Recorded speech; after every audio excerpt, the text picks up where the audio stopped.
राजा उपरीचर शिकार खेलने के लिए जंगल में गए। उसी दौरान वे एक वृक्ष के नीचे बैठे और अपनी पत्नी का स्मरण करने लगे। तभी वह स्खलित हो गए। उन्होंने सोचा ये वीर्य बेकार न जाए, इसलिए उसे उन्होंने पत्ते में लपेटकर एक तोते को देते हुए कहा कि उनकी पत्नी के पास ले जाए ताकि वे उससे संतान पैदा कर सके। तोता जब उस पत्ते को मुंह में दबाए उड़ रहा था तो उस समय एक चील ने हमला किया और वीर्य से बंधी पुड़िया नीचे बहते हुए पानी में गिर गई।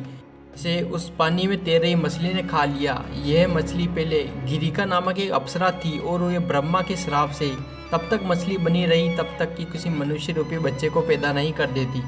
समय बीतने के साथ ही कुछ मछुआरों ने इस मछली को पकड़ लिया और उसके पेट से उन्हें जुड़वा बच्चे मिले, एक बालक और एक बालिका। मछुआरों का समूह उन दोनों बच्चों को लेकर राजा उपरीचर के पास गए। राजा उपरीचर ने बालक को रख लिया और उस बालिका को मछुआरों के समूह के मुखिया को दे दिया। मछुआरों की मुखिया ने उस लड़की का लालन पालन अपनी सगी बेटी की तरह किया। उसका नाम सत्यवती रखा, लेकिन उसके शरीर से आने वाली मछली जैसी दुर्गंध के कारण उसे मत्स्य गंधा कहकर चिढ़ाया जाने लगा। मत्स्य गंधा लोगों को नदी पार कराती थी।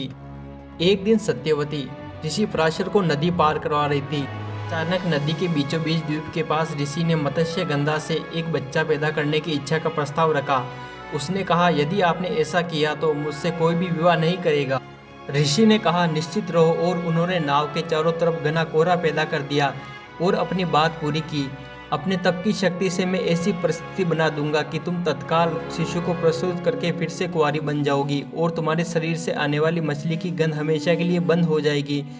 तुम्हारे शरीर से ऐसी सुगंध फैलेगी कि पुरुष तुम्हारी ओर आकर्षित होंगे।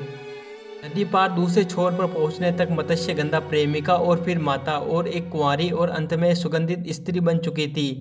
इस संसर्ग से पैदा हुए शिशु का लालन पालन पराशर ऋषि ने किया। उसका नाम कृष्ण देवपायन अर्थात नदी द्वीप पर प्रसूत कृष्ण वर्णी बच्चा।